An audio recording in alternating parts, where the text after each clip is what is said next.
James, his sister Sally, and Mark, their BFF, best friend forever, were bored. They had played all day, but now that it was dark and difficult to see, they had nothing to do. They couldn't play soccer because they couldn't see the ball. They didn't want to go inside and play a game because it was a beautiful springtime night, and they liked being outside, especially after having to play inside all winter long. They just didn't know what to do, and it was a little too early for them to go home. "I guess I'll just go home," Mark said in a sad voice. "Aw, come on," replied James. "We still have time for another game of something." Then Sally said, "I have an idea. Let's play hide and seek." "I was just going to say that," James said. "Yeah, I'll bet," replied his sister. "You always say you were thinking of whatever I think of," she snapped. "Do not," James said in a loud voice. "Do too," yelled Sally. Mark just looked down at the ground and shook his head from side to side. "They are at it again," he mumbled to himself.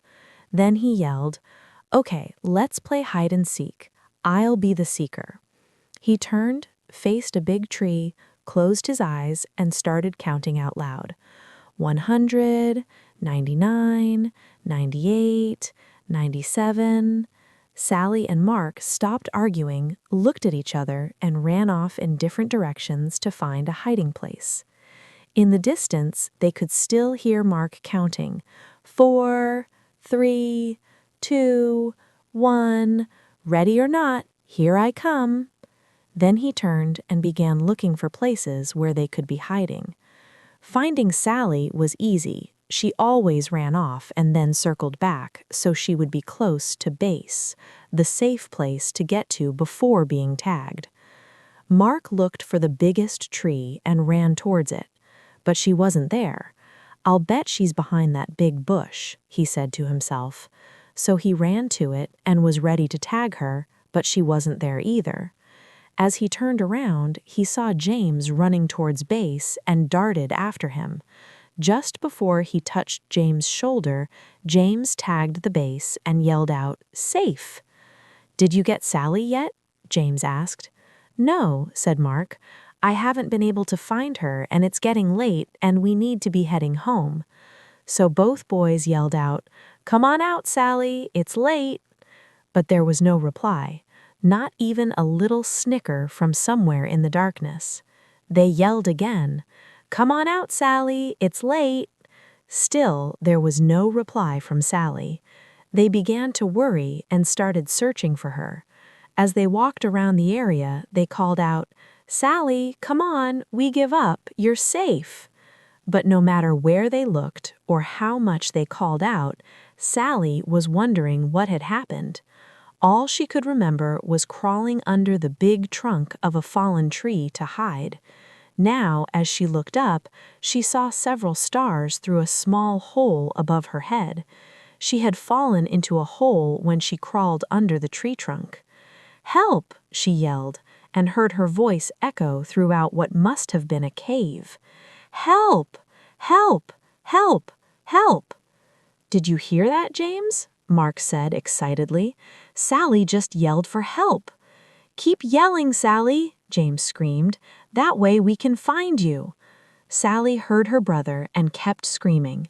After a short while, the boys were standing next to the big tree trunk. "Hey, are you stuck under this tree?" asked James. "Kind of," Sally yelled. "When I crawled under it to hide, I fell into a cave. Please help me, I'm scared. It's dark and I can't get out." Mark said, "James, you stay with Sally and I will go get my dad." Then he dashed off into the darkness. "Don't be scared," James said. "I am right here with you." "No, you're not," Sally sobbed. "You're up there and I'm down here." As Sally turned in the darkness of the cave, she bumped into something, screamed, and began to cry. "What's wrong?" James yelled. "There's something down here with me," Sally replied in a shaky voice. Just then, Mark and his dad came running through the woods. Mark's father knelt down and asked Sally if she was okay. He could hear her crying and sobbing. "Sally, are you hurt?" he asked. "No," she said, "but I'm scared and there's something down here with me." "Stand back, Sally. I am lowering a rope and will be down with you in a second." Mark's dad tied the rope to the tree, found the hole under the tree trunk, wiggled a bit, and lowered himself into the cave. Sally could see him coming down the rope and stopped crying. Not only was he there, but the cave became brighter from the beam of his flashlight as it danced across the cave's floor and walls. As he reached the floor of the cave, he shone the light on Sally and gave her a big hug. "Don't be frightened," he said. "I'll have you out of here in no time." Then he shone the light around and saw that she had fallen into a small cave, and very close to her, in the middle of the cave, was something wrapped in layers of old blankets. "Mark, James, there's something down here. I'm going to tie it to the rope and I want you to pull it out." "Okay," they replied. The boys pulled out the object, untied it, and let the loose end of the rope fall back into the cave. The cave wasn't deep, and Mark's dad boosted Sally over his head so she could crawl out. Then he grabbed the rope and with a little jump was able to grab the opening and pull himself out. "Let's go back to my house for a cup of hot tea. I'll call your parents so they aren't worried, and we'll see what treasure Sally found," he said. When they got to Mark's house, they sipped their tea and began unwrapping the treasure. They carefully peeled off layers of old blankets and cloth to reveal a wooden box. They slowly opened it and stared in amazement. "Oh my," Sally said in disbelief. "I don't believe what I'm seeing." The boys and Mark's father just stared. Inside the box were jewels of every color you could imagine. There were diamonds, rubies, sapphires, and emeralds of all shapes and sizes. Intermixed, they could see several gold coins and strands of pearls. "We're rich!" the boys screamed. "Not quite," interrupted Mark's father. "Someone could have lost this, and I don't think you should plan on spending any of it until we find out a little more. Besides, Sally found it." "I'll share it," Sally said happily. "That's nice, Sally," replied Mark's dad, "but the right thing to do is contact the authorities." The next day, the four of them and Sally's mother drove to the police station, explained what had happened, and gave the treasure to the police to hold while they conducted their investigation. They left the police station sadly, and even the double-dipped ice cream cones Mark's father bought for them didn't make them smile. They drove back in silence. Several weeks passed with no word from the police. Then, one evening, Mark's father called James, Sally, and their parents.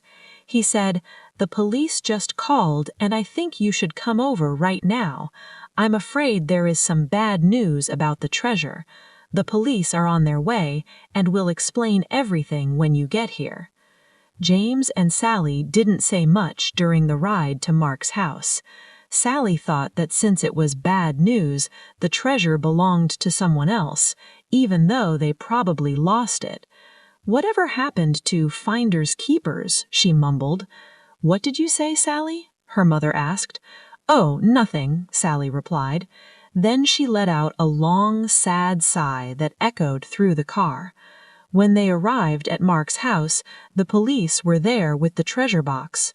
As Sally entered, the captain introduced himself and said, "Sally, this is yours. Your parents need to sign some papers, but the box and its contents are yours." Sally, Mark, and James shrieked with joy and danced around the room. Then Sally said, "What is the bad news?" The captain smiled and said, "The treasure is worth more money than you can imagine, and with your newfound wealth comes great responsibility." Sally didn't quite understand what the captain was talking about, and right now it really didn't matter. Mark asked, "Are you going to share?" "Of course," Sally said. "If you and James didn't help me, I might still be there." Several days later, Sally invited everyone over to her house. She said, "I have decided what to do with the money from the treasure after it is sold. I am giving 1/6 to our mom and dad, 1/6 to Mark's mom and dad, 1/6 to Mark, 1/6 to James, and 1/6 for me." "There's an extra 1/6, Mark proudly stated. He loved math and was right on top of Sally's calculations. "No, there's not," Sally said in an angered voice. Just as Mark was going to say, "They are added again," Sally said, "This is why there isn't an extra 1/6. I am giving it to the local charity so it can be given to those less fortunate and in need." Her mother and father said it was a caring and responsible thing to do. They were very proud of her and knew that she understood what the captain meant when he had turned the treasure over to her just days before.